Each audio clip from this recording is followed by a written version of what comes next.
Okay. Good morning all. So, നമ്മൾ ഇന്ന് start ചെയ്യാൻ പോകുന്നത് പോവർട്ടി ലൈനെ കുറിച്ചിട്ടാണ്. അപ്പോൾ കഴിഞ്ഞ ക്ലാസ്സിൽ നമ്മൾ ഡിഫറെൻറ്റ് ടൈപ്സ് ഓഫ് ആ ഒരു പൂറിൻ്റെ ഇതുവരെ നമ്മൾ പറഞ്ഞു നിർത്തി. അപ്പോൾ ഇന്ന് നമുക്ക് പോവർട്ടി ലൈനാണ് നോക്കാനുള്ളത്. പോവർട്ടി ലൈൻ അല്ലെങ്കിൽ നമ്മൾ മലയാളത്തിൽ അതിനെ ദാരിദ്ര്യ രേഖ എന്നൊക്കെ പറയും അല്ലേ. നമ്മളിങ്ങനെ പറയാറുണ്ടല്ലോ, ദാരിദ്ര്യ രേഖയ്ക്ക് താഴെയാണ് മുകളിലാണ് APL BPL എന്നൊക്കെ പറയാറില്ലേ. അപ്പോൾ ആ ഒരു ദാരിദ്ര്യ രേഖയെ കുറിച്ചിട്ടായിരിക്കും എന്ത് ചെയ്യുന്നത് നമ്മൾ ഇന്നത്തെ ക്ലാസ്സിൽ ഡിസ്കസ് ചെയ്യുന്നത്. അതും അതുമായിട്ട് കണക്റ്റഡ് ആയിട്ടുള്ള ടോപ്പിക്സും. സോ നമുക്ക് പല രീതിയിൽ പോവർട്ടി മെഷർ ചെയ്യാം. അപ്പം നമ്മൾ ഓൾറെഡി പറഞ്ഞിട്ടുണ്ടായിരുന്നു there are many ways of measuring poverty അല്ലെ. പോവർട്ടിയെ നമുക്ക് പല രീതിയിൽ മെഷർ ചെയ്യാനായിട്ട് പറ്റും.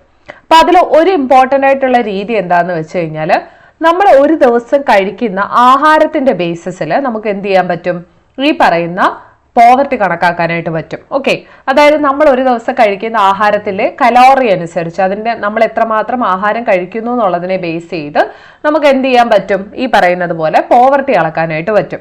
അപ്പൊ ഇതിനൊരു എക്സാമ്പിൾ ആണ് ദാണ്ട് ഇവിടെ കൊടുത്തിട്ടുള്ളത്. 2400 കലോറിയാണ് ഒരു ഗ്രാമപ്രദേശത്ത് ജീവിക്കുന്ന ആൾക്ക് ഒരു ദിവസം വേണ്ടത്. അതുപോലെ അർബൻ ഏരിയാസിലാണെന്നുണ്ടെങ്കിൽ 2100 വേണം എന്നാണ് പറയുന്നത്. ഓക്കെ, അപ്പൊ 2400 ഉണ്ടെങ്കിൽ മാത്രമേ ഈ 2400 എങ്കിലും റൂറൽ ഏരിയയിൽ ഉള്ള ഒരാൾ കഴിച്ചിരിക്കണം.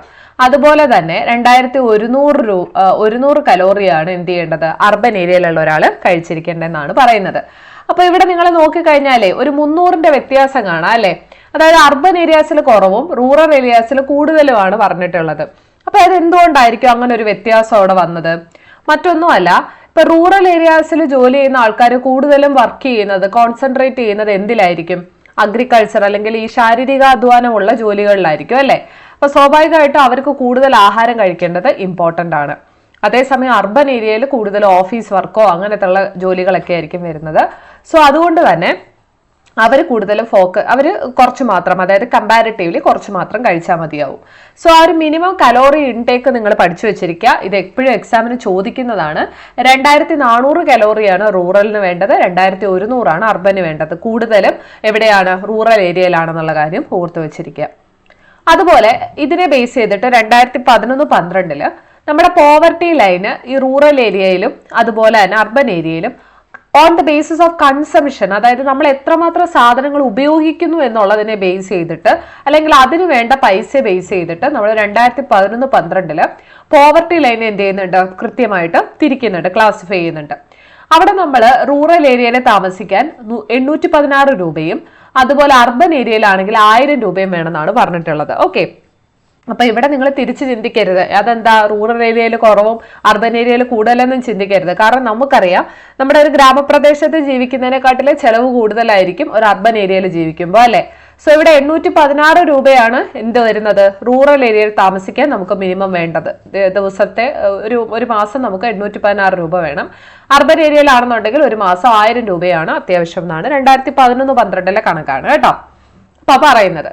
അപ്പൊ പോവർട്ടി ലൈനെ നമുക്ക് വ്യത്യസ്ത രീതിയിൽ കാൽക്കുലേറ്റ് ചെയ്യാം. അതിൽ ഒന്നാമത്തെ ഒരു മെത്തേഡാണ് നമ്മൾ ഈ പറഞ്ഞ ഫുഡിന്റെ ബേസിസിൽ, രണ്ടാമത് നമ്മൾ പറഞ്ഞത് കൺസംഷന്റെ ബേസിസിലും ആണ്. ഓക്കെ, പക്ഷെ എക്കണോമിസ്റ്റുകൾ നോക്കുമ്പോഴേ ഈ ഒരു രീതിയിൽ നോക്കുമ്പോൾ ഇതിനെന്തൊക്കെയോ പ്രശ്നങ്ങൾ ഉള്ളതുപോലെ തോന്നി. കാരണം നിങ്ങൾ തന്നെ നോക്കിക്കേ, ഇവിടെ നമ്മൾ പുവറിനെയും റിച്ചിനെയും തമ്മിൽ തിരിക്കുന്നുണ്ട്. ഓക്കെ, പുവർ ആയിട്ടുള്ള ആൾക്കാരെയും റിച്ച് ആയിട്ടുള്ള ആൾക്കാരെയും നമ്മൾ തിരിക്കുന്നുണ്ട്, ശരിയാണ്.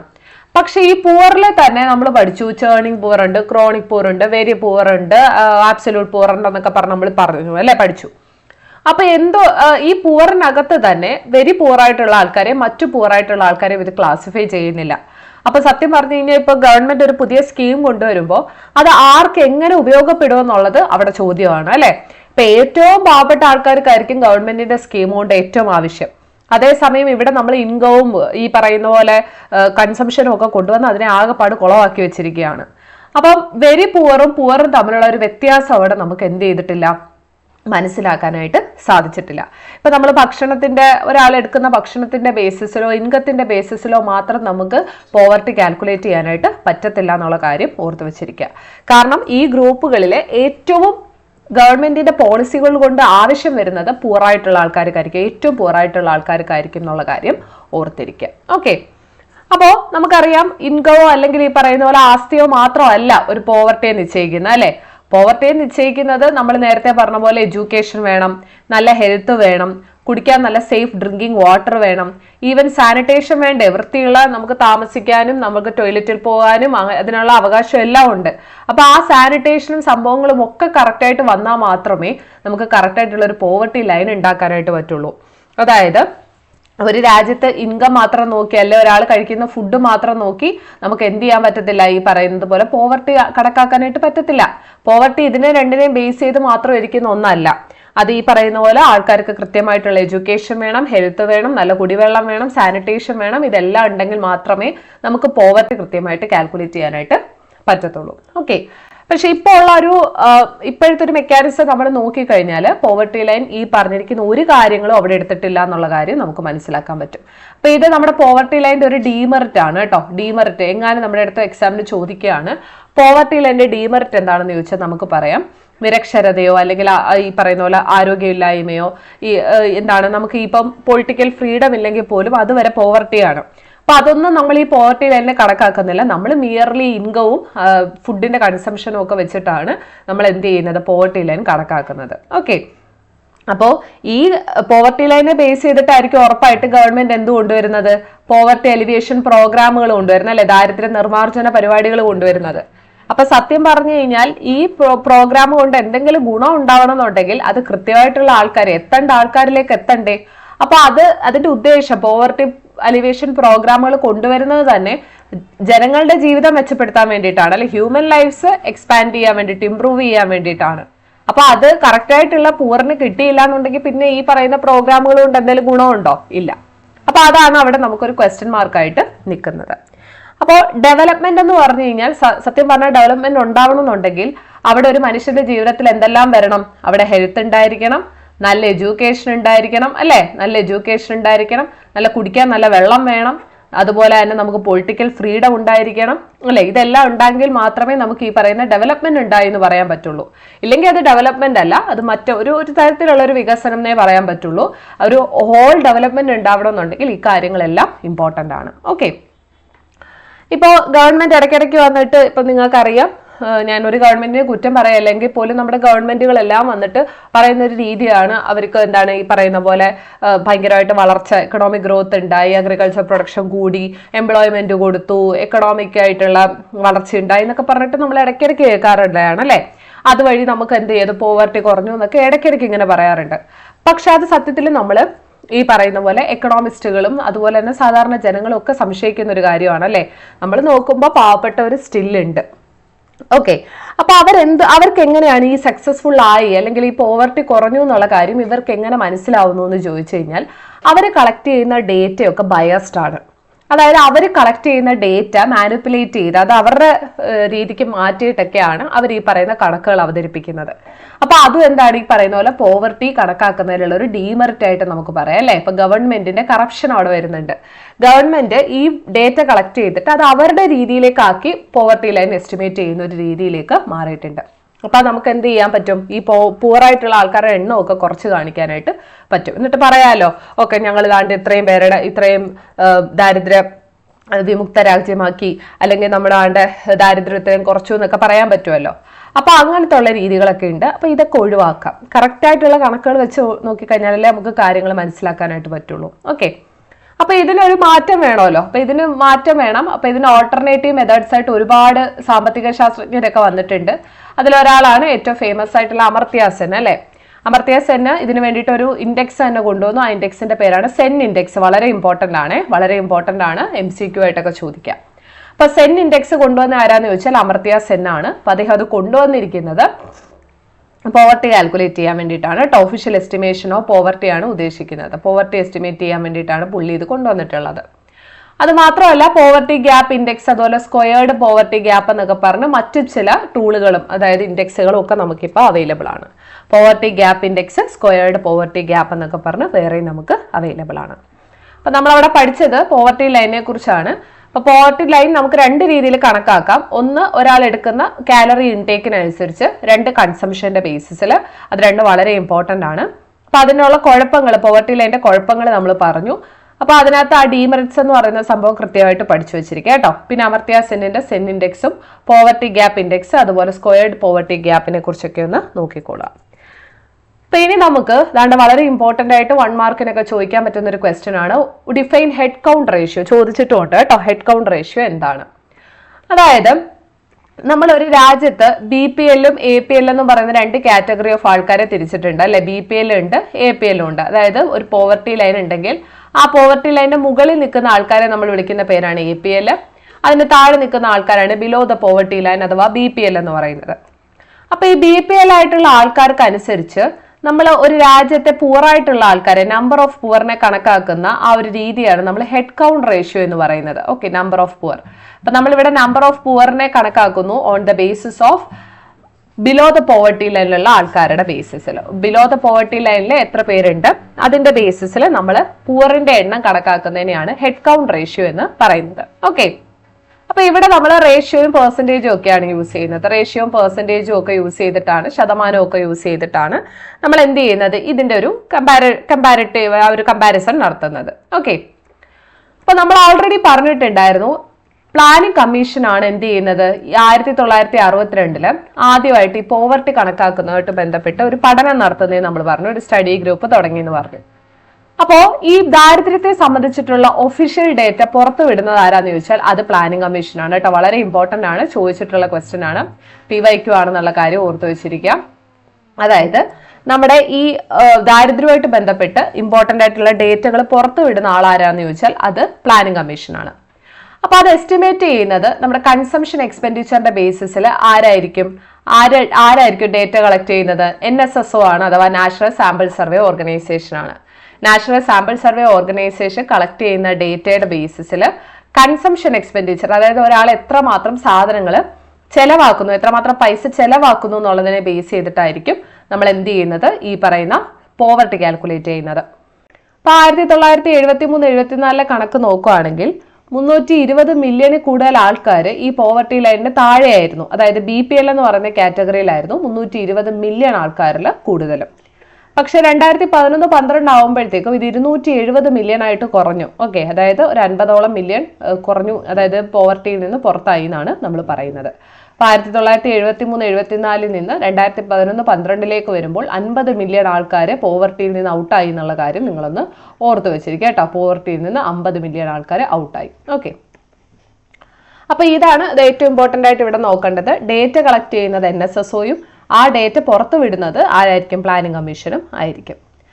അപ്പൊ 1973-74 ഏകദേശം 55% ആൾക്കാർ, ടോട്ടൽ പോപ്പുലേഷന്റെ 55% ആൾക്കാരും എന്താണ്, BPL ആയിരുന്നു, ബിലോ ദ പോവർട്ടി ലൈൻ ആയിരുന്നു, BPL ആയിരുന്നു. ഓക്കെ, 2011-12 ആവുമ്പോഴത്തേക്കും ഈ 320 നിന്ന് 270 ആയിട്ട് കുറഞ്ഞെന്ന് പറഞ്ഞില്ലേ, 320 നിന്ന് 270 ആയിട്ട് കുറഞ്ഞപ്പോൾ അവിടെ ഏകദേശം ഒരു 22% കുറവാണ് വന്നത്. 55% മുകളിലായിരുന്നു പോവർട്ടി ലൈനിൽ ഉണ്ടായിരുന്ന ആൾക്കാർ, അത് 22% കുറഞ്ഞു. അതുപോലെ 1973-74 80% കൂടുതൽ ആൾക്കാരും റൂറൽ ഏരിയയിലായിരുന്നു ഉണ്ടായിരുന്നത് കേട്ടോ, റൂറൽ ഏരിയാസിലായിരുന്നു. പക്ഷേ ഈ സിറ്റുവേഷൻ മാറിയിട്ടില്ല കേട്ടോ, ഇന്ത്യയിൽ ഈ സിറ്റുവേഷൻ മാറിയിട്ടില്ല. ഇപ്പോഴും നമ്മൾ നോക്കുകയാണെന്നുണ്ടെങ്കിൽ ഇന്ത്യയിൽ 3/4, അതായത് 4 പേര് എടുക്കുകയാണെങ്കിൽ അതിൽ 3 പേരും എവിടെയാണ് താമസിക്കുന്നത്? വില്ലേജിലാണ് അഥവാ റൂറൽ ഏരിയാസിലാണ്. ഓക്കെ, ഇപ്പോഴും 4 പേരെടുത്താൽ അതിൽ 3 പേരും എവിടെയാണ്? റൂറൽ ഏരിയാസിലാണ് താമസിക്കുന്നത്. അപ്പൊ അതിനകത്ത് മാറ്റമൊന്നും വന്നിട്ടില്ല.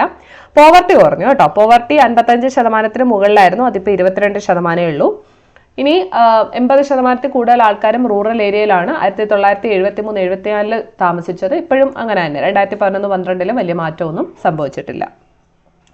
അതുപോലെ 1990-കളിലാണ് absolute number of poor rural ഏരിയാസിൽ കുറയുന്നുണ്ട്. അതായത് പുവറിന്റെ എണ്ണം റൂറൽ ഏരിയാസിൽ കുറയുന്നുണ്ട്, പക്ഷെ അർബൻ ഏരിയയിൽ അത് കൂടുന്നുമുണ്ട്. ഓക്കെ, അപ്പൊ റൂറൽ ഏരിയയിൽ പാവപ്പെട്ടവരുടെ എണ്ണം കുറഞ്ഞു വരികയാണ്. പക്ഷെ അർബൻ ഏരിയയിലേക്ക് വരുമ്പോൾ അത് കൂടി വരുന്നതായിട്ട് നമുക്ക് കാണാൻ പറ്റും കേട്ടോ. അർബൻ ഏരിയയിൽ കൂടി വരികയാണ്.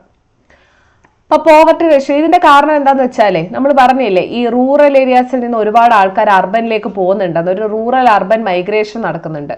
അപ്പൊ അതിന്റെ ഭാഗമായിട്ട് റൂറൽ പൂർ ആയിട്ടുള്ള ആൾക്കാരും എങ്ങോട്ടേക്ക് പോകുന്നുണ്ട്? അർബൻ ഏരിയയിൽ പോയിട്ട് അവർക്ക് പ്രത്യേകിച്ച് ഡെവലപ്മെന്റ് ഒന്നും ഉണ്ടാവുന്നില്ല, അവരവിടെയും ചെന്നിട്ട് പാവത്തുങ്ങളായിട്ട് തന്നെ കണ്ടിന്യൂ ചെയ്യുകയാണ്. അപ്പൊ അതുകൊണ്ടാണ് ആ അർബൻ ഏരിയയിൽ ഇങ്ങനെ പോവർട്ടി കൂടി വരുന്നത് കേട്ടോ. അപ്പൊ പോവർട്ടി റേഷ്യോ കുറയുന്നതായിട്ട് നമുക്ക് കാണാൻ പറ്റും. അർബൻ ഏരിയയിലാണെങ്കിലും റൂറൽ ഏരിയയിലാണെങ്കിലും പോവർട്ടി റേഷ്യോ കുറയുന്നതായിട്ട് കാണാൻ പറ്റും കേട്ടോ. റേഷ്യോ കുറയുന്നുണ്ട്, പക്ഷെ എണ്ണം കൂടി തന്നെ നിൽക്കുകയാണ് അർബൻ ഏരിയയിൽ. ഓക്കെ, അർബൻ ഏരിയയിൽ കൂടി നിൽക്കുകയാണ്. അതുപോലെ തന്നെ അതായത് ഇവരുടെ ഇപ്പം പൂവറിന്റെ എണ്ണം ഇങ്ങനെ കുറഞ്ഞു വരുന്നതായിട്ട്, അതിന്റെ പ്രപ്പോർഷൻ കുറഞ്ഞു വരുന്നതായിട്ടൊക്കെ നമുക്ക് കാണാം. പക്ഷെ ഒരു രീതിയിൽ നോക്കുമ്പോൾ ഇവരുടെ ആ ഒരു ഡിക്ലൈൻഡ് ആ ഒരു പ്രകൃതം മാറുന്നില്ല എന്ന് പറഞ്ഞു കഴിഞ്ഞാൽ ആൾക്കാർ പുവറായിട്ട് തന്നെ നിൽക്കുകയാണ്. പ്രത്യേകിച്ച് അവർക്ക് വലിയ ഡെവലപ്മെന്റ് ഒന്നും ഉണ്ടാവുന്നില്ല, പക്ഷെ എണ്ണം കുറഞ്ഞു വരുന്നുണ്ടെന്നുള്ള കാര്യം ഓർത്ത് വെച്ചിരിക്കുക കേട്ടോ. അതായത് ആ റേഷ്യോ ഇങ്ങനെ കുറഞ്ഞു വരികയാണെന്നുള്ള കാര്യം ഓർത്ത് വെച്ചിരിക്കുക. ഓക്കെ, നമ്മൾ പറഞ്ഞല്ലോ പോവർട്ടി ലൈൻ നമ്മൾ കണക്കാക്കുന്ന on the basis of ratios and percentage. Head count ratio എന്നൊക്കെ പറയുമ്പോൾ തന്നെ അതൊരു അനുപാതമാണ് അല്ലേ, അതൊരു നമ്മൾ ആ ഒരു റേഷ്യോ വെച്ചിട്ടാണ് പറയുന്നത്, ഹെഡ് കൗണ്ട് റേഷ്യോ എന്നൊക്കെ പറയുന്നത് തന്നെ. Okay, head count ratio. Okay, ഇനി നമുക്ക് ഇന്ത്യയിലെ കുറച്ച് അവസ്ഥ നോക്കാം. ഇപ്പൊ തമിഴ്നാട്, UP, അതുപോലെ ബീഹാർ, മധ്യപ്രദേശ്, വെസ്റ്റ് ബംഗാൾ, ഒഡീഷ പോലത്തുള്ള സ്ഥലങ്ങളിലായിരുന്നു 1973-74 ഏറ്റവും കൂടുതൽ പാവപ്പെട്ടവരുണ്ടായിരുന്നത്. എവിടേക്കാണ്? Tamil Nadu, UP, Bihar, Madhya Pradesh, west Bengal, Odisha. 1973-2012 സമയമാകുമ്പോഴത്തേക്കും ഈ ഇന്ത്യൻ സ്റ്റേറ്റ്സ് എന്ത് ചെയ്യുന്നുണ്ട്? ഈ പറയുന്ന പോവർട്ടി ലെവലിൽ നിന്ന് ഒരുപാട് പുറത്തു പോകുന്നുണ്ട്. ഓക്കെ, 1973-2012 ആകുമ്പോൾ പല ഇന്ത്യൻ സംസ്ഥാനങ്ങളും എന്ത് ചെയ്യുന്നുണ്ട്? ഈ പോവർട്ടി ലെവലിൽ നിന്ന് പുറത്ത് കിടക്കുന്നുണ്ട്.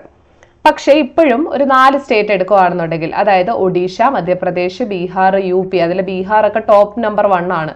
UP പോലത്തുള്ള സ്ഥലങ്ങളൊക്കെ ഈ നാഷണൽ പോവർട്ടി ലെവൽ, അതായത് ഇന്ത്യയുടെ മൊത്തത്തിലുള്ള നാഷണൽ പോവർട്ടി നോക്കുമ്പോൾ അതിലേറ്റവും ടോപ്പിൽ നിൽക്കുന്ന സംസ്ഥാനങ്ങളാണ് ഒഡീഷ, MP, അതുപോലെ തന്നെ ബീഹാർ, UP എന്ന് പറയുന്നത്. ഇതിൽ ബീഹാർ നമ്പർ 1 ആണ് കേട്ടോ, ഏറ്റവും കൂടുതൽ നിൽക്കുന്നത് ബീഹാറിലാണ്. പിന്നെ വെസ്റ്റ് ബംഗാളും തമിഴ്നാടും ഒക്കെ അതിന്റെ പോവർട്ടി ലെവൽ ഒത്തിരി കുറച്ചിട്ടുണ്ട്. ഇപ്പൊ ഈ സംസ്ഥാനങ്ങളുമായിട്ട് കമ്പാരിറ്റീവ്ലി നോക്കുമ്പോൾ വെസ്റ്റ് ബംഗാൾ അതുപോലെ തമിഴ്നാടൊക്കെ എന്ത് ചെയ്തിട്ടുണ്ട്? അതിന്റെ പോവർട്ടി നന്നായിട്ട് കുറച്ചതായിട്ട് നമുക്ക് കാണാൻ പറ്റും. അപ്പൊ ഈ തമിഴ്നാട്, UP, ബീഹാർ, മധ്യപ്രദേശ്, വെസ്റ്റ് ബംഗാൾ, ഒഡീഷയില് ഈ തമിഴ്നാടും വെസ്റ്റ് ബംഗാളും ബെറ്റർ ആയി, ബാക്കിയുള്ളവർ അങ്ങനെ തന്നെ കിടക്കുകയാണ്. ബീഹാറിലാണ് ഏറ്റവും കൂടുതൽ എന്നുള്ള കാര്യം ഓർത്തു വെച്ചിരിക്കുക.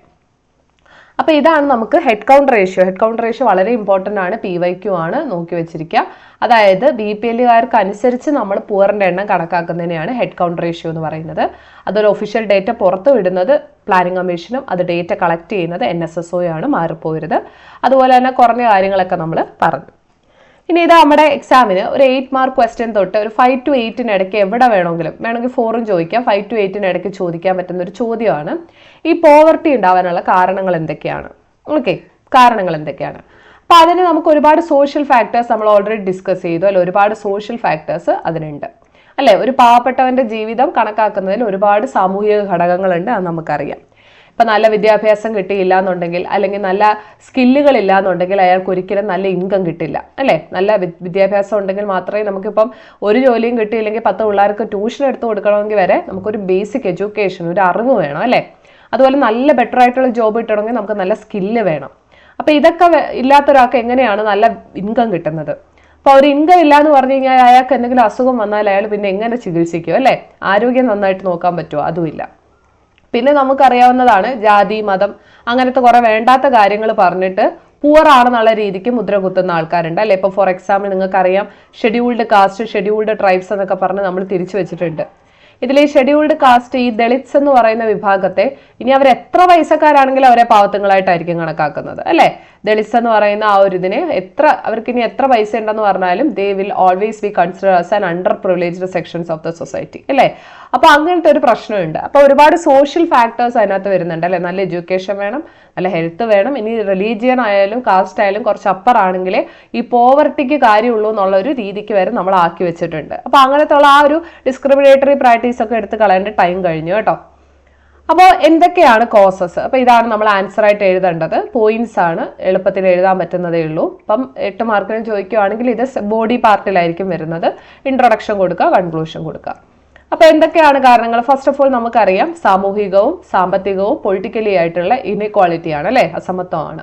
അതായത് നമ്മൾ പല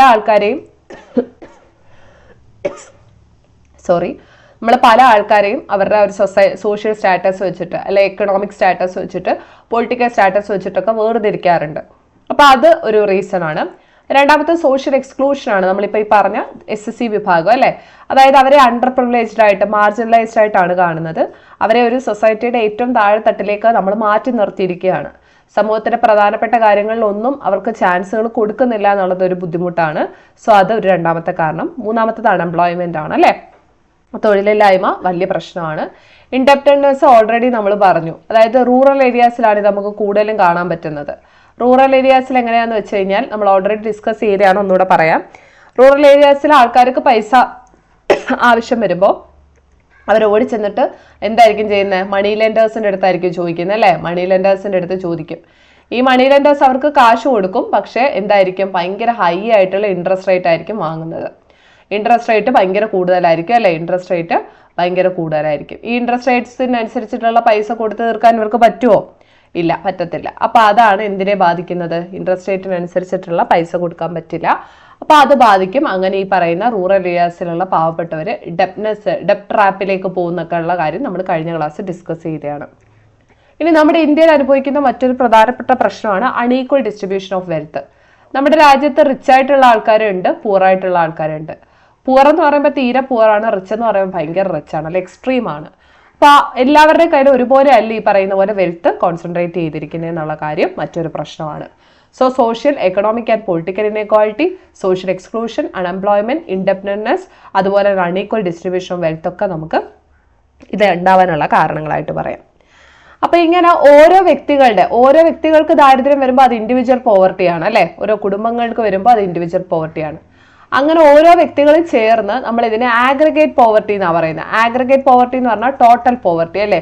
ഒരു രാജ്യത്തിന്റെ മൊത്തം പോവർട്ടി ഒക്കെ നമുക്ക് ആഗ്രിഗേറ്റ് പോവർട്ടി എന്ന് പറയാം. അതായത് ഒരു രാജ്യത്തിനകത്ത് ഓരോ വ്യക്തികളും അനുഭവിക്കുന്ന പ്രശ്നങ്ങൾ എല്ലാം കൂടെ കൂടി ചേർന്ന് അതൊരു ആഗ്രിഗേറ്റ് പോവർട്ടി ആയിട്ട് മാറുകയാണ്. പിന്നെ അതുപോലെ തന്നെ അതാണ്ട് നിങ്ങൾക്ക് അവിടെ ഈ ഒരു റീസൺസ് കൂടെ എഴുതാം. ഇത് കുറച്ച് ഇക്കണോമിക്കലി ആയിട്ടുള്ള പ്രോബ്ലംസ് ആണ്. അതായത് ലോ ക്യാപിറ്റൽ ഫോർമേഷൻ. എന്താ ക്യാപിറ്റൽ എന്ന് പറഞ്ഞു കഴിഞ്ഞാൽ നമ്മൾ വാങ്ങുന്ന എക്യുപ്മെന്റുകൾ, മെഷീൻസുകൾ, ഈ സംഭവങ്ങളെല്ലാം നമുക്ക് എന്തെന്ന് പറയാം? ക്യാപിറ്റൽ എന്ന് പറയാം. അപ്പൊ ഇങ്ങനത്തുള്ള ക്യാപിറ്റലുകൾ വളരെ കുറഞ്ഞു മാത്രം രൂപപ്പെട്ട് കഴിഞ്ഞാൽ അവിടെ എന്തുണ്ടാവത്തില്ല? ഇൻവെസ്റ്റ്മെന്റോ സേവിങ്സുകളോ പുതിയ ജോലികളോ ഒന്നും ഉണ്ടാവത്തില്ല. അപ്പൊ പുതിയ ജോലികൾ ഉണ്ടായില്ലെങ്കിൽ ഓഫ് കോഴ്സ് നമുക്കറിയാം അൺഎംപ്ലോയ്മെന്റ് ക്രിയേറ്റ് ചെയ്യപ്പെടും. ആ അൺഎംപ്ലോയ്മെന്റ് വഴി കുറെ ആൾക്കാർ ദരിദ്രരായിട്ട് മാറും അല്ലെ? അത് ഒരു സ്വാഭാവിക പ്രക്രിയയാണ്. അപ്പൊ ക്യാപിറ്റൽ ഫോർമേഷൻ വളരെ വളരെ ഇമ്പോർട്ടന്റ് ആണ്. പുതിയ ഇൻവെസ്റ്റ്മെന്റുകൾ വരണം, പുതിയ ബിസിനസ് ഐഡിയാസ് വരണം, അങ്ങനെ പുതിയ ആൾക്കാർക്ക് ജോലി കിട്ടണം അല്ലെ? പിന്നെ നമ്മുടെ നാട്ടിലൊക്കെ നമ്മളെ പറഞ്ഞു പഠിപ്പിക്കുന്ന ഒരു കാര്യമുണ്ട്, we have to be a job seeker അല്ലെ? നമ്മൾ എപ്പോഴും ആരുടെയെങ്കിലും ഒക്കെ ജോലി ഇങ്ങനെ അന്വേഷിച്ച് നടക്കുന്ന ആൾക്കാരായിരിക്കണം. നമ്മൾ 10 പേർക്ക് ജോലി കൊടുക്കാൻ പ്രാപ്തരാവണം എന്ന് ആരും നമുക്ക് പറഞ്ഞു തരാറില്ല അല്ലെ? നമ്മൾ ഒരു ജോബ് ഉണ്ടാക്കുന്ന ആളാവണം എന്നുള്ളതിനെക്കാട്ടിലും നമ്മൾ ജോലി തേടി സർക്കാരിന്റെ കീഴിലോ വേറെ ഏതെങ്കിലും കമ്പനിയുടെ കീഴിലോ ഒക്കെ ജോലി തേടി നടക്കുന്ന ആൾക്കാരായിരിക്കണം എന്നാണ് നമ്മളെ സൊസൈറ്റി പറഞ്ഞു പഠിപ്പിക്കുന്നത്. അപ്പൊ 10 പേർക്ക് ജോലി കൊടുക്കാൻ പറ്റിയ അതല്ലേ വലിയ കാര്യം. സോ ലോ ക്യാപിറ്റൽ ഫോർമേഷൻ എന്നുള്ളത് ഒരു പ്രശ്നമാണ്. ഇനി ഇൻഫ്രാസ്ട്രക്ചർ, അതിനുള്ള അടിസ്ഥാന സൗകര്യങ്ങൾ നമുക്ക് വേണം അല്ലെ? ഇപ്പൊ തന്നെ നിങ്ങൾ TVM, അതായത് തിരുവനന്തപുരത്ത് എവിടെങ്കിലും പോയിട്ടൊക്കെ വരുമ്പോൾ നിങ്ങൾ കഴക്കൂട്ടം ബൈപ്പാസിലൂടെ പോകുമ്പോൾ ഇങ്ങനെ സൈഡിൽ മൊത്തം ഫുൾ ഓഫ് ഇൻഫോസിസ്, അതുപോലെ കുറെ ടെക്നോ സിറ്റികളൊക്കെ കാണാൻ പറ്റും. അതുപോലെ ടെക്നോ പാർക്കുകൾ, ഇൻഫോ പാർക്ക്, കൊച്ചിയിൽ ഇൻഫോ പാർക്ക്, അത് കോഴിക്കോട് സൈബർ പാർക്കൊക്കെ കേട്ടിട്ടുണ്ടായിരിക്കും. അപ്പൊ ഇങ്ങനത്തുള്ള ഇൻഫ്രാസ്ട്രക്ചർ, അടിസ്ഥാന സൗകര്യങ്ങൾ കൊണ്ടുവരുന്നതിന്റെ ഉദ്ദേശം എന്താന്ന് വെച്ചാൽ നമ്മുടെ നാട്ടിൽ എംപ്ലോയ്മെന്റ് കൂട്ടുക, എംപ്ലോയ്മെന്റ് ഓപ്പർച്യൂണിറ്റീസ് കൂട്ടുക, അതുവഴി ആൾക്കാർക്ക് കൂടുതലും ഈ ദാരിദ്ര്യത്തിൽ നിന്ന് മുക്തമാവാനുള്ള ഒരു ഓപ്പർച്യൂണിറ്റി ഉണ്ടാക്കി കൊടുക്കുക എന്നുള്ളതാണ് അല്ലെ? അതുപോലെ തന്നെ ലാക്ക് ഓഫ് ഡിമാൻഡിന്റെ കുഴപ്പമുണ്ട്. അതായത് ഈ പറയുന്നത് പോലെ ജോലിക്ക് അല്ലെങ്കിൽ എന്താണ് ഈ ആൾക്കാർക്ക് ഇപ്പം ഒരുപാട് എഡ്യൂക്കേറ്റഡ് ആയിട്ടുള്ള ആൾക്കാരുണ്ട്, പക്ഷെ അവർക്ക് കൊടുക്കാൻ തൊഴിലില്ല, ഡിമാൻഡ് ഇല്ല. ഓക്കെ, ഇനി പോപ്പുലേഷൻ കൂടി വരുന്നത് ഒരിക്കലും നമ്മുടെ ഇന്ത്യ പോലെ ഒരു രാജ്യത്തിന് നല്ലതല്ല. കാരണം നമുക്ക് റിസോഴ്സസിന് ഇഷ്യൂസ് ഉണ്ട്. അതായത് ഇത്രയും കോടി ആൾക്കാർ കൂടെ ഉപയോഗിക്കാനുള്ള റിസോഴ്സസ് നമ്മുടെ ഇന്ത്യയിൽ ഉണ്ടാക്കപ്പെടുന്നില്ല. അപ്പൊ അതൊരു പ്രശ്നമാണ്. അത് പോപ്പുലേഷന് മേലുള്ള ഒരു പോപ്പുലേഷൻ കൊടുക്കുന്ന ഒരു പ്രഷർ അത് നമ്മുടെ രാജ്യത്തെ വളരെ മോശമായിട്ട് ബാധിക്കുന്നുണ്ട്. ഇനി വെൽഫെയർ ആയിട്ടുള്ള സ്കീമുകളും സംഭവങ്ങളും ഒക്കെ കുറവാണ്. അപ്പൊ ഇതെല്ലാം നമുക്ക് ഇതിന്റെ റീസൺസ് ആയിട്ട് ഈ പറഞ്ഞിരിക്കുന്ന കാര്യങ്ങളും എഴുതാം. അതുപോലെ തന്നെ നിങ്ങൾക്ക് ദാണ്ട് ഈ പറഞ്ഞിരിക്കുന്നതും എഴുതാം. ഓക്കെ, അപ്പോൾ അതൊരു കാര്യമാണ്.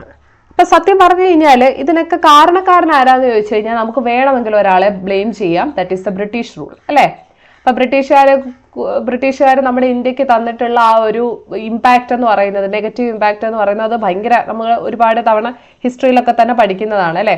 അപ്പൊ സത്യം പറഞ്ഞു കഴിഞ്ഞാൽ നമ്മുടെ ഇന്ത്യയിലെ ജനങ്ങളുടെ ആ ഒരു ക്വാളിറ്റി ഓഫ് ലൈഫ് ഇല്ലാതാക്കിയത് ആരാന്ന് ചോദിച്ചു കഴിഞ്ഞാൽ ഓഫ് കോഴ്സ് നമുക്ക് പറയേണ്ടി വരും. ആരാണത്? അത് ബ്രിട്ടീഷുകാരാ അല്ലെ? അപ്പൊ ബ്രിട്ടീഷുകാർ നടത്തിയിട്ടുള്ള ഇൻഡസ്ട്രിയലൈസേഷൻ, അതായത് ബ്രിട്ടീഷുകാർ ഇന്ത്യയിൽ വരുന്നതിന് മുമ്പ്, ഇത് നമ്മൾ ഫസ്റ്റ് ചാപ്റ്ററിൽ ഡിസ്കസ് ചെയ്തതാണ്, അപ്പം ബ്രിട്ടീഷുകാർ വരുന്നതിന് മുമ്പ് ഇന്ത്യ എന്ന് പറയുന്നത് വളരെ ഇൻഡസ്ട്രിയലൈസ്ഡ് ആയിട്ടുള്ള അല്ലെങ്കിൽ നല്ല എക്സ്പോർട്ട് നടക്കുന്ന ഒരു രാജ്യമായിരുന്നു. പക്ഷെ ബ്രിട്ടീഷുകാർ വന്നതിന് ശേഷം അവരെന്ത് ചെയ്തു? അവർ മനസ്സിലാക്കി നമ്മുടെ ഇന്ത്യയിൽ ഒരുപാട് കോട്ടണും അവൈലബിലിറ്റിയും ഒക്കെ ഉണ്ട്.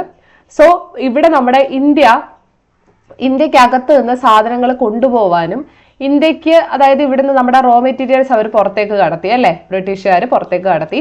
എന്നിട്ട് അവർ UK കൊണ്ടുവന്ന് ഇത് ഫൈനൽ ഗുഡ്സ് ആയിട്ട് മാറ്റിയതിനു ശേഷം അവരെന്ത് ചെയ്തു?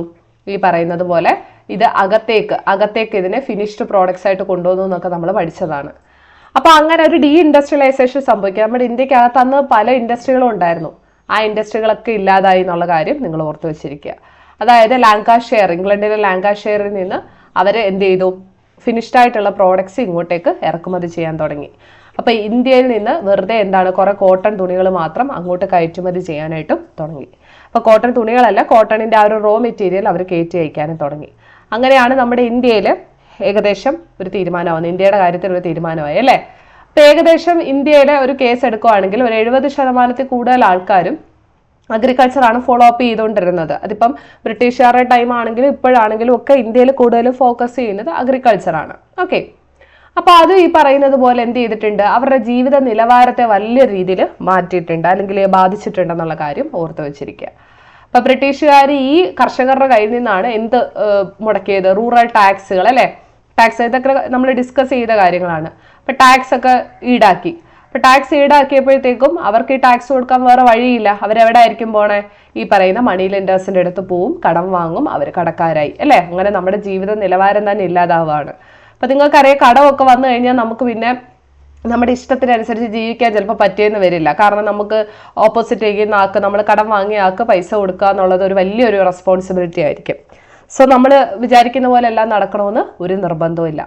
അപ്പൊ ബ്രിട്ടീഷുകാരുടെ ടൈമിനിടയിൽ ഇന്ത്യ എന്ത് ചെയ്യാൻ തുടങ്ങി? ഈ പറയുന്ന പോലെ ഫുഡ് ഗ്രെയിൻസ് ഒക്കെ എക്സ്പോർട്ട് ചെയ്യാൻ തുടങ്ങി. അങ്ങനെ വന്നപ്പോഴത്തേക്കും, അതായത് UK എക്സ്പോർട്ട് ചെയ്യാൻ തുടങ്ങി. അത് ഇന്ത്യക്ക് എന്തെങ്കിലും രീതിയിൽ ഗുണപ്പെട്ടോ എന്ന് ചോദിച്ചു കഴിഞ്ഞാൽ ഇല്ല. അപ്പൊ ഏകദേശം 26 മില്യണോളം ആൾക്കാരൊക്കെ 1878-900 ഫേമിനുകളിലായിട്ട് മരിക്കുന്നുണ്ട് അല്ലേ. ഭക്ഷ്യക്ഷാമം വന്ന് മരിക്കുന്നുണ്ട്. അതായത് ഇന്ത്യക്ക് അകത്ത് ഫുഡ് കിട്ടാനില്ല. ഇന്ത്യ ഉണ്ടാക്കുന്നതെല്ലാം, അതായത് ഇന്ത്യയിലെ കർഷകർ ഉണ്ടാക്കുന്നതെല്ലാം പുറത്തേക്ക് പോവുകയാണ്. അത് ബ്രിട്ടീഷുകാർ ആ പൈസ വാങ്ങിച്ച് കഴിക്കുകയാണ് ചെയ്തത്. അപ്പൊ അങ്ങനത്തെ ഒരു അവസ്ഥ ഉണ്ടാവുന്നു. അഗ്രികൾച്ചർ സെക്ടറും ആകെപ്പാടും അടപടലം തെറ്റിപ്പോയി. അപ്പൊ ബ്രിട്ടന്റെ പ്രധാനപ്പെട്ട ഗോൾ എന്താണ്? നമ്മുടെ ഇന്ത്യയിൽ നിന്ന് അവർക്ക് നേടാനുള്ള എന്തായിരുന്നു എന്ന് വെച്ച് കഴിഞ്ഞാൽ ഇന്ത്യ ഒരു മാർക്കറ്റ് ആക്കുക എന്നുള്ളതാണ്. അതായത് UK നിന്ന് വരുന്ന സാധനങ്ങളെ, ഈ പറയുന്ന ബ്രിട്ടനിൽ നിന്ന് വരുന്ന സാധനങ്ങളെ ഇറക്കുമതി ചെയ്യാനുള്ള ഒരു കച്ചവട കേന്ദ്രമായിട്ട് മാത്രമാണ് അവർ ഇന്ത്യ കണക്കാക്കുന്നത് അല്ലെ. അതുപോലെ ഇന്ത്യയിൽ നിന്ന് കിട്ടുന്ന ആ ഒരു പൈസ എടുത്ത് അവരവരുടെ ആവശ്യങ്ങളൊക്കെയാണ് നടത്തിക്കൊണ്ടിരുന്നത്. അപ്പൊ ഇത് സ്വാഭാവികമായിട്ടും നമ്മുടെ ഇന്ത്യയിലുള്ള സാധാരണക്കാരായിട്ടുള്ള ജനങ്ങളെ വളരെ മോശമായിട്ട് ബാധിക്കുകയാണ് അല്ലെ. അതായത് ഇന്ത്യ അതുവരെ അങ്ങനെ അല്ലായിരുന്നു. ഇന്ത്യ എന്ന് പറയുമ്പോൾ ലോകത്തെ തന്നെ വൺ ഓഫ് ദ ബെസ്റ്റ് മാർക്കറ്റായിട്ട് നിലനിന്നിരുന്ന ഒരു രാജ്യമാണ്. അപ്പൊ ആ രാജ്യത്തില് ഈ പറയുന്ന പോലെ പ്രകൃതിയാ ഉണ്ടായിരുന്ന കാര്യങ്ങളെല്ലാം ആരടിച്ചോണ്ട് പോയി? നമ്മുടെ ബ്രിട്ടീഷുകാർ ഇങ്ങനെ അടിച്ചോണ്ട് പോയിക്കൊണ്ടിരിക്കുക. എന്നിട്ട് നമ്മുടെ ഇൻഡസ്ട്രികളിലൊക്കെ വളരെ കുറഞ്ഞ സാധനങ്ങളൊക്കെ ഉണ്ടാക്കാൻ തുടങ്ങുകയും നമ്മുടെ ഫുഡ് ഗ്രെയിൻസ് എല്ലാം കയറ്റുമതി ചെയ്യാനൊക്കെ തുടങ്ങിയപ്പോൾ അത് സ്വാഭാവികമായിട്ടും നമ്മുടെ ഇന്ത്യയിലെ ആൾക്കാരെ വളരെ മോശമായിട്ട് ബാധിക്കുകയാണ്. ഓക്കെ, അപ്പൊ ബ്രിട്ടീഷുകാരെല്ലാം അങ്ങനെ ചെയ്തതുകൊണ്ട് എന്താണ്, ഇവിടെ ഫേമിനും ഹങ്കറും ഒക്കെ ബാക്കിയായി. ഓക്കെ, അപ്പൊ ഈ ഒരു ഇന്ത്യയാണ് 1947 നമുക്ക് അവൈലബിൾ ആയിരുന്നത് അല്ലെ. മൊത്തം പ്രശ്നമായിട്ട് ആകെപ്പാട് ദാരിദ്ര്യവും അതുപോലെ തന്നെ പട്ടിണിയും എല്ലാം ഒക്കെ ആയിട്ട് കിടന്ന ഒരു ഇന്ത്യയാണ് നമ്മുടെ കയ്യിൽ കിട്ടിയത്. പിന്നെ നിങ്ങൾ പഠിച്ചിട്ടുണ്ട് 1857-58 1857 റിവോൾട്ടൊക്കെ അല്ലെ. അപ്പൊ അതിനകത്തും ഈ പറയുന്നത് പോലെ ഒരുപാട് ആൾക്കാർ ഇതിനെതിരെ തിരിയുന്നൊക്കെ ഉണ്ട് അല്ലെ. അതായത് ബ്രിട്ടീഷുകാരുടെ വൃത്തികെട്ട പരിപാടികൾ, ടാക്സ് കൂട്ടി കൊണ്ടുപോകുന്നതും അതിനെതിരെയൊക്കെ അവർ പ്രശ്നങ്ങളൊക്കെ നടത്തുന്നുണ്ട്. പക്ഷെ ഈ പറയുന്നത് പോലെ അതിനൊക്കെ ഒരു ഇമ്പാക്ട് കിട്ടിയോ എന്ന് ചോദിച്ചു കഴിഞ്ഞാൽ അത് മറ്റൊരു ക്വസ്റ്റ്യൻ ആണ്. ഓക്കെ, അപ്പോൾ ഇന്നാണെങ്കിൽ പോലും അപ്പോൾ ഈ ബ്രിട്ടീഷുകാരുള്ള ടൈമിലെ അഗ്രികൾച്ചർ നമ്മുടെ ഏറ്റവും പ്രധാനപ്പെട്ട ഒരു സോഴ്സ് ഓഫ് ഇൻകം ആണ്. അപ്പോൾ ഇന്നത്തെ കാലത്ത് നോക്കിക്കഴിഞ്ഞാൽ നമ്മൾ അഗ്രികൾച്ചറിന് തന്നെയാണ് ഇമ്പോർട്ടൻസ് കൊടുക്കുന്നത് അല്ലേ. അതുപോലെ തന്നെ ലാൻഡ് എന്ന് പറഞ്ഞാലും അത്രയും ഇമ്പോർട്ടൻ്റ് ആയിട്ടുള്ള ഒരു അസറ്റാണ് ആൾക്കാരെ സംബന്ധിച്ച്, വളരെ ഇമ്പോർട്ടൻ്റ് ആണ്. അപ്പോൾ സത്യം പറഞ്ഞു കഴിഞ്ഞാൽ നമ്മുടെ കയ്യിൽ ഭൂമി ഉണ്ടെന്ന് പറഞ്ഞു കഴിഞ്ഞാൽ സത്യം പറഞ്ഞാൽ അതൊരു കോൺഫിഡൻസ് ആണ് അല്ലെ. സ്വന്തമായിട്ട് ഭൂമി ഉണ്ട്, അവിടെയാണ് നമ്മൾ കൃഷി ചെയ്യുന്നതെന്നൊക്കെ ഒരു കർഷകൻ പറഞ്ഞു കഴിഞ്ഞാൽ അവർക്ക് ആ പറയുന്ന പോലെ എന്താണ്, അവരുടെ ജീവിത നിലവാരം മെച്ചപ്പെടുത്താൻ ചിലപ്പോൾ അതിനകത്തൂടെ സാധിച്ചേക്കും. അതായത് ഒരു തുണ്ട് ഭൂമി ഉണ്ടെന്നുണ്ടെങ്കിൽ ഒരു കൃഷിക്കാരൻ അവിടെ കൃഷി ഇറക്കുകയും അയാൾ നല്ല വിളവ് അവിടുന്ന് കിട്ടിക്കഴിഞ്ഞാൽ അയാൾക്ക് അതിൽ നിന്ന് ലാഭം ഉണ്ടാക്കുകയും അയാളുടെ ജീവിതം ബെറ്റർ ആക്കാനും ഒക്കെ പറ്റും. അപ്പം അഗ്രികൾച്ചർ എന്ന് പറയുന്നതിന്റെ ഒരു ബേസ് തന്നെ സ്വന്തമായിട്ട് ലാൻഡ് ഉണ്ടാവുക എന്നുള്ളതാണ്. അപ്പം നമുക്കറിയാം ഈ ഇൻഡിപെൻഡൻസ് ഒക്കെ കിട്ടിക്കഴിഞ്ഞപ്പോൾ പല ആൾക്കാരുടെ കയ്യിലും ലാൻഡ് ഇല്ലായിരുന്നു അല്ലേ. അപ്പൊ ഗവൺമെന്റ് അന്ന് എന്താ ചെയ്തതെന്ന് വെച്ച് കഴിഞ്ഞാൽ ഈ ലാൻഡ് ഉള്ളവരുടെ കയ്യിൽ നിന്ന്, ഒരുപാട് ലാൻഡ് ഉള്ളവരുടെ കയ്യിൽ നിന്ന് ലാൻഡ് എന്ത് ചെയ്തു, ലാൻഡസ് ആയിട്ടുള്ള ആൾക്കാർക്ക് കൊടുക്കാനായിട്ട് ശ്രമിച്ചു. അതായത് ഭൂമി ഇല്ലാത്ത ആൾക്കാരുണ്ടല്ലോ, അവർക്ക് ലാൻഡ് കൊടുക്കാനായിട്ട് ശ്രമിച്ചിട്ടുണ്ട്. ഓക്കെ, അപ്പൊ അന്ന് വരെ ഈ ജന്മിമാരൊക്കെ ഉണ്ടല്ലോ, ഈ വലിയ വലിയ പൈസക്കാരായിട്ടുള്ള സ്വന്തമായിട്ട് ഭൂമിയുള്ള ആൾക്കാർ, അവർ ഈ പറയുന്ന പോലെ കർഷകരെ അവരുടെ ലാൻഡിനകത്ത് തന്നെ എന്ത് ചെയ്തിട്ടുണ്ട്, ഇങ്ങനെ ജോലിക്ക് വെച്ചിട്ടുണ്ടായിരുന്നു. അപ്പൊ ആ ഒരു രീതി മാറ്റിയിട്ട് അവിടെ ജോലി ചെയ്യുന്ന ആൾക്കാർക്ക് സ്വന്തമായിട്ട് ഭൂമി കൊടുക്കുക എന്ന് പറയുന്നത് വളരെ ഇമ്പോർട്ടൻ്റ് ആയിട്ടുള്ള ഒരു കാര്യമായിട്ട് മാറി. അപ്പൊ അതിന്റെ ഭാഗമായിട്ട് ഗവൺമെന്റ് എന്ത് ചെയ്യുന്നുണ്ട്, ലാൻഡ് റിഫോംസ് അഥവാ നമ്മൾ പറയുന്ന ഭൂപരിഷ്കരണ നിയമങ്ങൾ, ഇത് നമ്മൾ ഡിസ്കസ് ചെയ്തതാണ് ക്ലാസ്സിൽ. അപ്പൊ ലാൻഡ് റിഫോംസ് ഒക്കെ കൊണ്ടുവരുന്നുണ്ട്. അപ്പൊ ഈ ലാൻഡ് റിഫോംസ് കൊണ്ടുവരുന്നതിന്റെ ഉദ്ദേശം എന്താണെന്ന് വെച്ചാൽ ലാൻഡ് ഇല്ലാത്തവർക്ക് ലാൻഡ് കൊടുക്കുക എന്നുള്ളതാണ്. പക്ഷെ ഇത് സക്സസ്ഫുൾ ആണോ എന്ന് ചോദിച്ചു കഴിഞ്ഞാൽ ഭയങ്കര സക്സസ്ഫുൾ ആയില്ല. ഇത് സക്സസ്ഫുൾ ആക്കിയ ഒരു സംസ്ഥാനമാണ് നമ്മുടെ കേരളം, പിന്നെ ഒന്ന് വെസ്റ്റ് ബംഗാൾ. ഓക്കെ, കാരണം എന്താന്ന് വെച്ച് കഴിഞ്ഞാൽ ഇപ്പൊ ഇവർക്ക് ഈ ഭൂമി കിട്ടിയിട്ടും, ഈ കർഷകർക്ക് സ്വന്തമായിട്ട് ഭൂമി കൊടുത്തിട്ടും അവർക്ക് ഇത് എങ്ങനെ ബെറ്റർ ആക്കണം എന്നുള്ളതിനെ കുറിച്ച് ഒരു ഐഡിയ ഇല്ല. അവർക്ക് പൈസയില്ല, അതിനുള്ള സ്കില്ലും ഇല്ല. കാരണം ഈ വലിയ വലിയ കർഷകർക്ക് അറിയാം എങ്ങനെ അവിടെ നിന്ന് കാശ് ഉണ്ടാക്കണം എന്നുള്ളത്. പക്ഷെ ഈ കൊച്ചു കൊച്ചു കർഷകർക്ക് അത് അറിഞ്ഞുകൂടാ. അപ്പൊ അങ്ങനെ വന്നപ്പോഴത്തേക്കും ഈ പറയുന്ന ലാൻഡ് റിഫോംസ് എന്ന് പറയുന്നത് ഇന്ത്യയിൽ പലയിടത്തും ഫ്ലോപ്പ് ആയി പോയി. അപ്പൊ നമ്മുടെ കേരളത്തിലൊക്കെ ഒരുപാട് പ്രശ്നങ്ങളൊക്കെ നടന്ന് ഒരുപാട് കൊല്ലങ്ങൾ കഴിഞ്ഞിട്ടാണ് ഈ പറയുന്ന നമ്മുടെ ഈ ഒരു സംഭവം കറക്റ്റായിട്ട് അവർ കൊണ്ടുവരുന്നതെന്നുള്ള കാര്യം ഓർത്ത് വെച്ചിരിക്കുക. ഓക്കെ, അപ്പൊ കേരളത്തിലൊക്കെ ഒരുപാട് പ്രശ്നങ്ങൾ നടന്നിട്ടുണ്ട്. അപ്പൊ നമ്മുടെ ഇന്ത്യയിൽ നോക്കുകയാണെന്നുണ്ടെങ്കിൽ ലാർജസ്റ്റ് സെക്ഷനും എന്ത് തന്നെയാണ്, സ്മോൾ ഫാമേഴ്സ് ആണെന്നുള്ള കാര്യം നമുക്കറിയാം അല്ലേ. അതായത് കൃഷിയാണ് അവരുടെ പ്രധാന ഉപജീവന മാർഗം. അവർ കൂടുതൽ ഫോക്കസ് ചെയ്യുന്നത് എന്തിൽ തന്നെയാണ്, കൃഷിയിലാണെന്നുള്ള കാര്യം ഓർത്ത് വെച്ചിരിക്കുക. ഓക്കെ, അപ്പോൾ ഇത് മാത്രമല്ല, അവരുടെ കയ്യിൽ ഉണ്ടായിരുന്ന ലാൻഡ് എന്ന് പറയുന്നത് വളരെ ഫെർട്ടിലിറ്റി കുറഞ്ഞ, അതായത് ഫലഭൂയിഷ്ടി കുറഞ്ഞ ഇതാണ്. അതുപോലെ നമ്മുടെ ഇന്ത്യ കൂടുതൽ ഫോക്കസ് ചെയ്യുന്ന അഗ്രികൾച്ചർ എന്ന് പറഞ്ഞാൽ മൺസൂണൽ അഗ്രികൾച്ചറാണ്. മൺസൂണിനെയാണ് അവർ കൂടുതലും ഡിപ്പെൻഡ് ചെയ്യുന്നത്. അതുപോലെ നിങ്ങൾക്കറിയാലോ സബ്സിസ്റ്റൻസ് ക്രോപ്പ് ആണ് അല്ലേ, അതായത് നമ്മളുടെ സ്വന്തം ആവശ്യങ്ങൾക്ക് വേണ്ടിയിട്ടുള്ള ക്രോപ്പുകൾ, വിളകളാണ് അവർ കൂടുതൽ ഫോക്കസ് ചെയ്യുന്നത്. അല്ലെങ്കിൽ ഈ പറയുന്ന പോലെ കന്നുകാലികളെയോ അങ്ങനെ എന്തെങ്കിലും. ഓക്കെ, അപ്പൊ ഈ പോപ്പുലേഷൻ ഗ്രോത്ത് എന്ന് പറയുന്നത് എന്നും നമ്മുടെ പോവർട്ടിക്കുള്ള ഒരു കാരണമാണ് അല്ലേ. അതായത് ഈ ജനസംഖ്യ കൂടിക്കഴിഞ്ഞാൽ തന്നെ ആൾക്കാർക്ക് ദാരിദ്ര്യം ഉണ്ടാവാനുള്ള പോസിബിലിറ്റി കൂടുതലാണ്. അപ്പോ ഇവർക്ക് ഈ പറയുന്നത് പോലെ പോപ്പുലേഷനൊക്കെ കൂടി വന്നപ്പോഴത്തേക്കും വേറെ ജോലിയൊന്നും കണ്ടെത്താൻ പറ്റാതെ വന്നപ്പോഴത്തേക്കും ഈ ലാൻഡുകൾ തന്നെ ഈ കുടുംബ പാരമ്പര്യമായിട്ടൊക്കെ ഇതിങ്ങനെ സ്പ്ലിറ്റ് ആയി പോകാൻ തുടങ്ങി അല്ലേ. ആൾക്കാർക്ക് നമ്മൾ പല ആൾക്കാർക്ക് വിൽക്കാനും, നിങ്ങൾ ഇടയ്ക്കിടയ്ക്ക് ഇങ്ങനെ ട്രോളുകളൊക്കെ കാണാറുണ്ട്. എൻ്റെ അപ്പൂപ്പൻ ഇരുന്ന് മറ്റേ എന്താണ് നമ്മുടെയൊക്കെ അപ്പൂപ്പന്മാരിരുന്ന് ഈ ലാൻഡ് പണ്ടത്തെ കാലത്ത് വിറ്റ് 300 രൂപയ്ക്കൊക്കെ വിറ്റ് പോണ അങ്ങനത്തെ കുറെ വീഡിയോസ് ഒക്കെ കണ്ടിട്ടുണ്ടായിരിക്കും. അപ്പോൾ ഇതുപോലെ ഇങ്ങനെ ഫ്രാഗ്മെന്റഡ് ആയിപ്പോയി. അതായത് ഇങ്ങനെ എന്താണ് അങ്ങും ഇങ്ങും ഒക്കെ ചിതറിച്ചു പോയി അല്ലെ ലാൻഡ് ഹോൾഡിങ്സ്. അതായത് ഒരാളുടെ കയ്യിൽ ഉണ്ടായിരുന്ന മാക്സിമം ലാൻഡ് ഹോൾഡിങ്സ് അവർക്ക് അന്ന് ജീവിക്കാൻ വേണ്ടി അവർ പലത് വിറ്റുകൊടുത്തു. അപ്പൊ ആ ഒരു ലാൻഡിൽ നിന്ന് പിന്നെ അവർക്ക് ഉണ്ടാവുന്ന വളരെ കുറച്ച് ലാൻഡ് മാത്രമായിരിക്കും. ഈ ലാൻഡിൽ നിന്നുള്ളത് കൊണ്ട് ഒന്നും ആവില്ല. അവരുടെ വീട്ടിലെ കാര്യങ്ങളൊന്നും ഇതുകൊണ്ട് നടന്നു പോകാത്ത അവസ്ഥ ഉണ്ടാവുന്നുണ്ട്. അപ്പൊ ഇതൊക്കെ നമുക്ക് ഇപ്പൊ ബ്രിട്ടീഷ് റീസൺസ് നമുക്ക് പറയാം. അതുപോലെ ഈ പറഞ്ഞിരിക്കുന്ന ലാൻഡ് റിഫോംസിന്റെ കാര്യം നമുക്ക് പറയാം. ഇനി അടുത്തത് നമ്മൾ ഓൾറെഡി ഡിസ്കസ് ചെയ്തതാണ്, അതായത് ഷെഡ്യൂൾഡ് കാസ്റ്റ്, ഷെഡ്യൂൾഡ് ട്രൈബ്സ്. ഇവർക്ക് ഈ പറയുന്ന പോലെ ഒരു സാധാരണ ഒരു വ്യക്തി എംപ്ലോയ്മെന്റ് ഓപ്പർച്യൂണിറ്റീസ് ചോദിക്കുന്നത് പോലെ അർബൻ ഏരിയയിലും റൂറൽ ഏരിയയിലും ഒന്നും എന്ത് ചെയ്യാൻ പറ്റത്തില്ല, SC-ക്കോ ST-ക്കോ അങ്ങനത്തെ ഒരു ഓപ്പർച്യൂണിറ്റീസ് കിട്ടാറില്ല. അതിന്റെ കാരണം എന്താന്ന് വെച്ചാൽ അവർക്ക് വിദ്യാഭ്യാസം പണ്ട് അത്ര കിട്ടിയിട്ടുണ്ടാവില്ല, നോളജ് ഉണ്ടാവില്ല, സ്കിൽ ഉണ്ടാവില്ല അല്ലെ. അവരെ എപ്പോഴും പൊതുസമൂഹത്തിൽ നിന്ന് ഇങ്ങനെ മാറ്റി നിർത്തും. നമ്മൾ അതിനെ ഒരു പേര് പഠിച്ചു, സോഷ്യൽ എക്സ്ക്ലൂഷൻ. അപ്പൊ ആ സോഷ്യൽ എക്സ്ക്ലൂഷൻ അനുഭവിക്കുന്നത് കൊണ്ട് തന്നെ ഇവർക്ക് പലപ്പോഴും ഇവര് സാധാരണക്കാർ തന്നെയാണ്, ഞാൻ അങ്ങനല്ല പറയുന്നത്. പക്ഷേ ഇവരെ നമ്മൾ തന്നെ, അതായത് ഈ കോമൺ പീപ്പിൾ ഇവരെ മാറ്റി നിർത്തുന്നത് കൊണ്ട്, അവരിൽ ഒരാളായിട്ട് കാണാത്തത് കൊണ്ട് അത് അവരെ നല്ല രീതിക്ക് ബാധിക്കുന്നുണ്ട്. അപ്പൊ അവരെന്തായിരിക്കും ചെയ്യുന്നത്, അർബനായിട്ടുള്ള ഈ പറയുന്ന പോലെ റൂറൽ പൂർ ആയിട്ടുള്ള ആൾക്കാർ അർബൻ ഏരിയാസിലേക്ക് ജോലിയും മറ്റു കാര്യങ്ങളും ഒക്കെ തേടി പോവും. ഓക്കെ, അപ്പോ ഈ അർബൻ ഏരിയാസിലേക്ക് പോയി കഴിഞ്ഞാൽ അവിടെ ജോലി വെച്ചിട്ടുണ്ടോ ആരെങ്കിലും? ഇല്ല. അവിടെ ഈ പറയുന്നത് പോലെ ഇൻഡസ്ട്രിയലൈസേഷൻ, ഒരുപാട് ഇൻഡസ്ട്രീസ് ഒക്കെ ഉണ്ടെന്നും പറഞ്ഞ് ജോലി കണ്ടെത്തണമെന്ന് യാതൊരു നിർബന്ധവും ഇല്ല അല്ലെ. ജോലി കണ്ടെത്തണമെന്ന് യാതൊരു നിർബന്ധവും ഇല്ല. അപ്പൊ അവർ മിക്കവാറും എന്താണ്, കാഷ്വൽ ലേബറേഴ്സ് ആയിട്ട് മാറും. ഒന്നെങ്കിൽ അവർക്ക് ജോലി കിട്ടില്ല, അല്ലെങ്കിൽ അവർ കാഷ്വൽ ലേബറേഴ്സ് ആയിട്ട് മാറും. അതായത് ഈ ചെറിയ ചെറിയ പണികളൊക്കെ ഉണ്ടല്ലോ അവിടെ, ഇപ്പൊ ഈ റോഡിന് ടാറിടാൻ പോകുമ്പോൾ വൃത്തിയാക്കി കൊടുക്കാം, മൈക്കാട്, അങ്ങനത്തെ ഉള്ള പരിപാടികളൊക്കെ ഉണ്ടല്ലോ. അപ്പൊ അങ്ങനത്തെ ഉള്ള ചെറിയ ചെറിയ പ്രോഗ്രാമുകളൊക്കെ ആയിരിക്കും അവരെടുക്കുന്നത്. അപ്പൊ SC ST പോലത്തുള്ള വിഭാഗങ്ങൾക്കൊന്നും ഈ പറയുന്ന പോലെ എംപ്ലോയ്മെന്റ് ഓപ്പർച്യൂണിറ്റീസ് ഇല്ല എന്നുള്ളത് മറ്റൊരു പ്രശ്നമാണ്. അപ്പൊ അർബൻ ഏരിയയിൽ നിന്ന് ഈ റൂറൽ ഏരിയയിൽ നിന്ന് റൂറൽ അർബൻ മൈഗ്രേഷൻ നന്നായിട്ട് ഈ ഒരു സന്ദർഭത്തിൽ നടക്കുന്നുണ്ടെന്നുള്ള കാര്യം കൂടെ ഓർത്തിരിക്കാം. ഓക്കെ, അപ്പൊ സത്യം പറഞ്ഞു കഴിഞ്ഞാൽ കാഷ്വൽ ലേബറേഴ്സ് എന്ന് പറയുമ്പോൾ അവർ നല്ല ബുദ്ധിമുട്ടുന്നുണ്ട്. കാരണം അവർക്കെന്ന് പറഞ്ഞാൽ ജോബ് സെക്യൂരിറ്റി ഇല്ല. ഇപ്പൊ ഒരു ഗവൺമെന്റ് ജോലിക്കാരൻ എന്ന് പറഞ്ഞു കഴിഞ്ഞാൽ ഞാൻ നേരത്തെയും പറഞ്ഞായിരുന്നു, ഒരു ഗവൺമെന്റ് ജോലിക്കാരന് എന്താണെങ്കിലും പൈസ കിട്ടും അല്ലെ, ശമ്പളം കിട്ടും.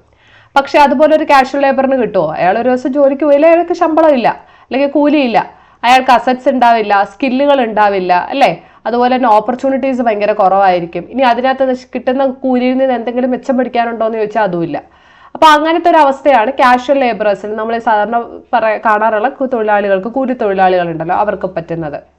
അപ്പോൾ നമ്മൾ ചെയ്യുന്ന ജോലിയും പോവർട്ടിയും വളരെ കണക്റ്റഡ് ആണ് അല്ലെ. പോവർട്ടി അതായത് ഒന്ന് ആലോചിച്ച് നോക്ക്, ഇപ്പം അഗ്രികൾച്ചർ ചെയ്ത് കഴിഞ്ഞാൽ നമുക്കറിയാം പോവർട്ടിയുടെ ചാൻസസ് ആർ ഹൈ. ഓക്കെ, ഇപ്പൊ ഏതെങ്കിലും ഇൻഡസ്ട്രിയിൽ ജോലി ചെയ്ത് കഴിഞ്ഞാൽ, കാഷ്വൽ ലേബറായിട്ട് ജോലി ചെയ്ത് കഴിഞ്ഞാൽ chances of poverty are high.